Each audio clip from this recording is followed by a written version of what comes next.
라스트 빅딜 함께 하시죠. 오늘 시장 안에서 주목받았던 종목들 체크해보고요. 종가 매수 여부 확인하겠습니다. 네, 오늘은 김태성 IS 본부장, 이주호 SP인베스트 본부장과 함께하겠습니다. 어서 오십시오. 네, 안녕하세요. 안녕하세요. 자, 오늘의 첫 번째 종목 LG 이노텍부터 살펴보도록 하겠습니다. 애플의 이 신제품 아이폰 공개 소식 전해지면서 오늘 관련주들이 상승하고 있습니다. 주위에도 아이폰 쓰시는 분들은 아이폰만 쓰시잖아요. 그렇죠. 나 이번에는 좀 핸드폰 바꿔볼래 라는 분들 굉장히 많이 있더라고요. 자, 이 종목에 대한 두 분의 의견 들어보겠습니다. 두 분 모두 종가 매수 의견 주셨고요. 김태성 본부장님 의견부터 들어볼게요.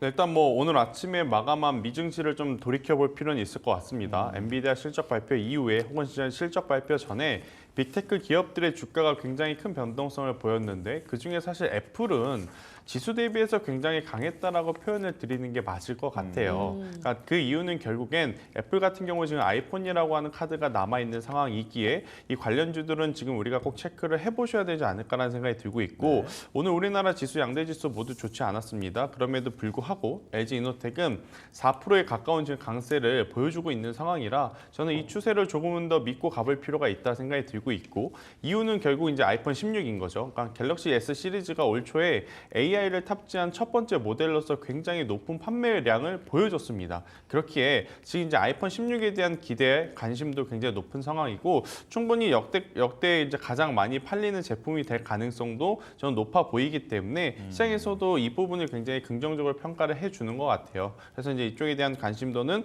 저는 계속 가지고 가셔야 될 것 같아서 LG이노텍 지금 가격에서부터 올해 7월달에 기록한 전고점은 충분히 돌파할 수 있다라고 판단을 하시면서 대응을 하시는 게 맞지 않겠는가라는 의견 드려보도록 하겠습니다. 네, 자 LG 이노텍에 대해서 먼저 들어봤고요. 다음 종목 바로 넘어가겠습니다. 신흥 SEC인데요.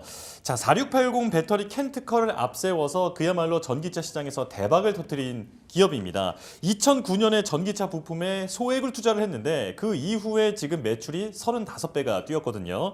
자, 지금 성공 신화를 쓰고 있는 신흥 SEC. 자, 이 종목에 대한 종가 매수 의견 들어볼게요. 자, 두 분 다 자신 있게 동그라미를 들어주셨습니다. 이번엔 이주호 본부장님께서 설명해 주시죠.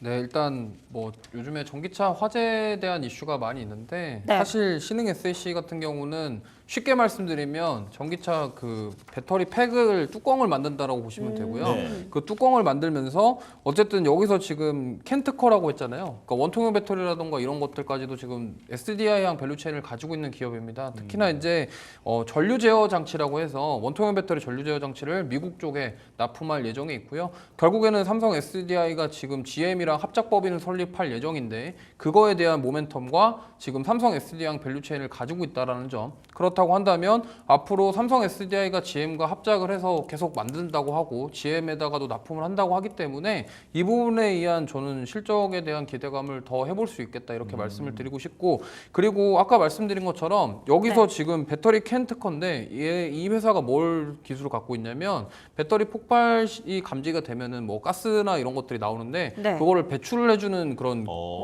기술을 가지고 있다고 해요. 그러다 보니까 원래는 배터리 뚜껑을 만드는 회사고 원래 그 2차 전지 처음에 랠리 나올 때도 이 회사는 온리 사업이 오직 하나였습니다. 바로 이 사업밖에 없었거든요. 그렇기 때문에 저는 오히려 전기차 화재에 대한 모멘텀을 받을 수 있는 기업이 제대로 된 기업이 이것이 아니냐 이렇게 생각을 하고 있고 그에 비해서 지금 주가는 현저하게 조정을 많이 받은 상태고 가격적인 매력 충분하고 저는 이러한 밸류체인을 바탕으로 그런 프리미엄을 좀 더 줄 수 있지 않겠냐.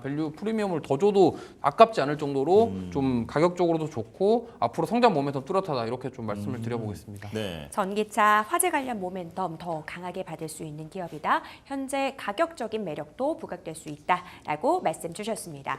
NC소프트로 넘어가 보도록 하겠습니다. 신작 호연을 공개를 했는데 이게 굉장히 인기를 끌고 있다라고 들었습니다. 오늘 주가도 상승세를 기록하고 있는데요. NC소프트에 대한 두 분의 의견 들어보겠습니다. 이번에는 엇갈렸습니다. 김태성 본부장님 의견부터 좀 들어볼까요? 일단 NC소프트가 사실 본업을 굉장히 잘하고 있다라고 평가를 하기에는 다소 좀 모자른 상황입니다. 왜냐하면 이제 단일 게임에 대한 의존도가 굉장히 높았었기 때문에 하지만 이제 그것을 탈피하려는 모습들이 올해 그래도 가장 많이 보이는 한 해가 아닌가라는 생각이 들고 있고 오늘 오전에 호연이라고 하는 신작이 드디어 이제 출시가 되었습니다. 그리고 나서 중국과 우리나라, 일본의 다운로드 순위를 보니까 제법 괜찮은 지금 순위를 좀 보여주고 있어서 리니지에 좀 의존되어 있던 이미지를 좀 탈피할 수 있는데 굉장히 큰 도움이 되지 않을까라는 의견 한번 드려보도록 하겠고요. 가장 중요한 것은 가격적인 메리트가 아닌가 싶습니다. 오늘 지수 대비해서 NC소프트가 약했는가라고 생각을 해보면 굉장히 강했거든요.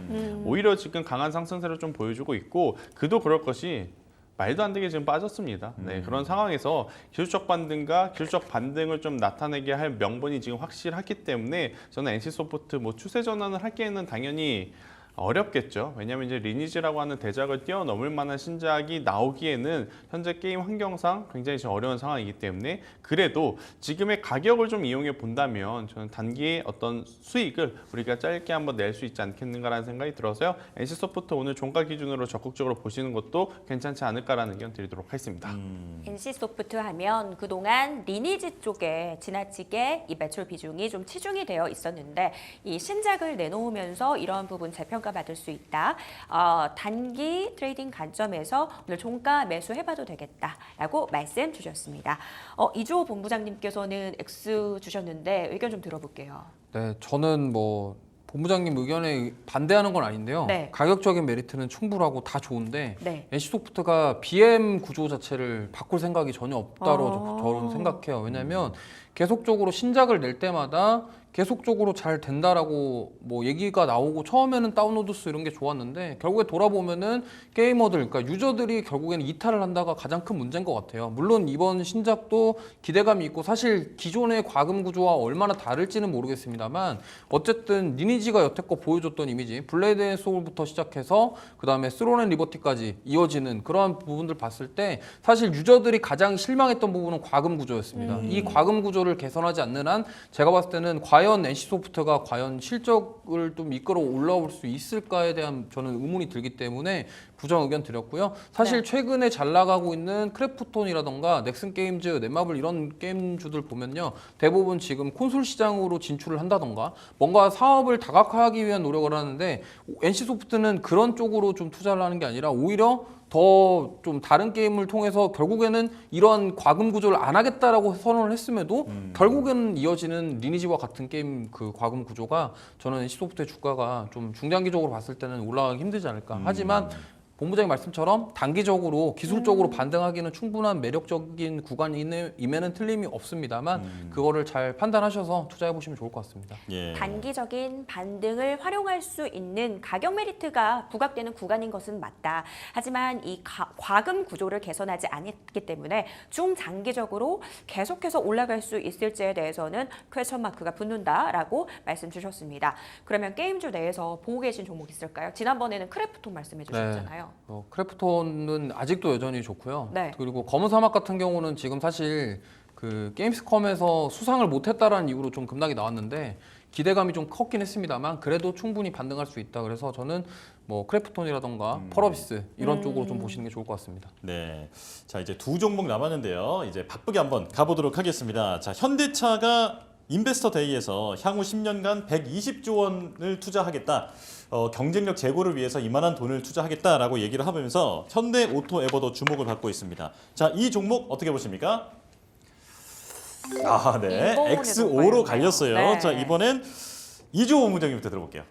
네, 일단 뭐 현대차가 너무 좋은 얘기들을 많이 해가지고 네. 사실 오늘 좀 상승이 나왔다가 좀 빠지긴 했는데 어쨌든 이 120조 원 투자에 대한 모멘텀 그리고 하이브리드카 생산량 증가 뭐 여러 가지 다 좋습니다. 근데 제가 현대 오토웨버를 말씀드리는 이유는 결국에는 소프트웨어 중심 차로 가야 된다. 왜냐하면 자율주행, 완전 자율주행으로 가기 위해서 이 소프트웨어 중심카는 중간에 걸쳐야 되는 상황이고 현대 오토웨버 같은 경우는 이에 대한 가장 큰 수혜주 중에 하나이기 때문에 이 종목을 좀 보시는 게 좋겠고 2분기도 실적이 좋았고 하반기도 이번 실적은 나쁘지 않을 것이다라는 예상이 있는 가운데 네. 현대차가 성장하면서 같이 성장해줄 가장 큰 수혜주 중에 하나가 아닐까. 특히나 자율주행과 관련해서는 그러한 관점으로 봤을 때 좀 보시면 좋을 것 같고 그 다음에 BMS 관련해서도 지금 어쨌든 현대차가 BMS 관련해서 뭐 업데이트라던가 이러한 자기네들은 문제가 없다 이런 식으로 얘기를 했는데 결국에는 정부에서 BMS 관련돼서 뭔가 규제가 나오거나 조치를 해야 되는 상황이 나왔을 때 펌웨어를 업데이트를 하기 위해서 결국에 현대 오토에버에서 가지고 있는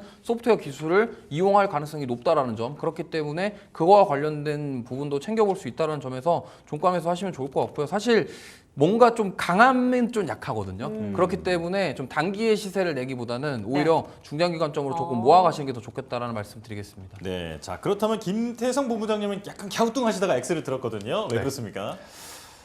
일단 오늘 어떻게 보면 자율주행이라고 하는 키워드가 아침에 이제 굉장히 강한 주가 상승 모멘텀으로 여겨졌는데 네. 장 중후반부에 해당 종목군들의 흐름을 전체적으로 짚어보면 모두 이제 윗구리가 길게 달렸거나 캔들이 지금 음봉으로 전환된 기업들이 너무 많다라는 생각이 들어요. 그래서 테마의 지속성이라든지 현재 강도가 조금 약한 상황이라 일단 이쪽에 대한 부분은 오늘 종가보다도 추후의 추세를 조금은 더 확인을 하고 왜냐하면 자율주행만으로 지금 움직인 게 아니라 어제 이제 현대 인베스터데이라고 하는 이벤트 때문에 같이 움직인 부분이 있기에 저는 오늘 종가보다는 추후의 흐름을 보고 그 다음에 공략 타이밍을 다시 잡아보는 것도 괜찮지 않겠나라는 생각이 들어서요.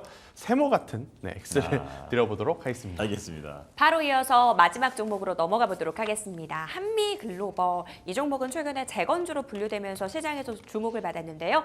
이 종목에 대한 두 분의 의견 들어보겠습니다. OX 이번에도 갈렸어요. 엇갈렸습니다. 김태성 본부장님 의견부터 좀 들어볼게요. 네, 일단 뭐 결국에는 지금 미국과 중국의 갈등이 계속 이어질 가능성이 높죠. 그러니까 대선을 이제 한 2개월 지금 앞두고 있는 상황이기 때문에 거기서 이제 뭐 여러 가지 나오는 이야기들 중에 이 텅스텐이라고 하는 이제 광물이 있는데 전 세계 생산량 중에 78%를 지금 중국이 생산을 하고 있어요. 이걸 만약 규제를 하게 되면 대체 생산할 수 있는 쪽은 우리나라와 이제 동남아시아 쪽을 바라보는데 우리나라로 바라본다면 지금 이 한미글로벌이 이 텅스텐이라고 하는 광물을 관리를 하고 있는 기업이다 보니 그에 따른 어떤 수혜를 좀 입을 수 있겠다라고 시장에서는 판단을 하는 것 같고요. 오늘 장 초반만 하더라도 굉장히 좋은 모습을 보였는데 지금은 조금 약한 그런 흐름을 좀 보이고 있어서 다소 아쉬운 모습이긴 하나 네. 워낙 이제 주가의 위치가 바닥권에서 지금 올라오고 있는 상황이라서요. 저는 이거 시가총액이 그렇게 크지 않습니다. 그러니까 2천억 미만인 종목이기 때문에 단기적으로 좀 빠르게 움직이는 것을 고려해 본다면 저는 한미글로벌 지금의 종가도 괜찮지 않을까라는 의견 한번 드려보도록 하겠습니다. 바로 이어서 이주호 본부장님 X의 의견 들어볼게요. 네, 일단 과거에 네옴시티 관련 대장주였는데 네. 요즘에는 트럼프 트레이드 수혜주로 또 불리우고 있습니다. 그러다 보니까 7월 달에 상승 나왔던 것도 트럼프 트레이드 이슈로 인해서 상승이 나왔다가 좀 뭐 시장 빠지면서 빠졌다가 지금 뭐 반등이 나올랑 말랑 하고 있는 상황인데 어쨌든 지금 이렇게 단기적으로 반등이 더 나올 수 있을지는 사실 지금 판단하기 좀 어렵다라고 생각을 했습니다. 그렇기 때문에 트럼프 트레이드 관련된 이슈가 나오거나 트럼프 지지도가 올라가는 소리가 나와야지 좀 반등이 나오지 않을까? 그리고 우크라 재건이라던가 이런 네옴시티 같은 경우는 결국에 외부 이슈를 타는 그런 상황이기 때문에 어쨌든 자발적으로 지금 주가가 올라가기에는 모멘텀이 부족하다라는 점. 그럼 그 이슈가 나올 때까지 마냥 기다리기에는 지금 시장 분위기 자체가 어떠한 뭐 이슈가 나와서 움직일 수 있다면 좋겠지만 내일 당장 이 이슈가 나올지는 약간 의문이기 때문에 조금 지켜보면서 이슈 나올 때 대응하셔도 좋겠다라는 생각으로 X 드렸습니다. 한미글로벌에 대한 두 분의 의견까지 들어봤습니다. 저희는 마감 지보 듣고 돌아오겠습니다.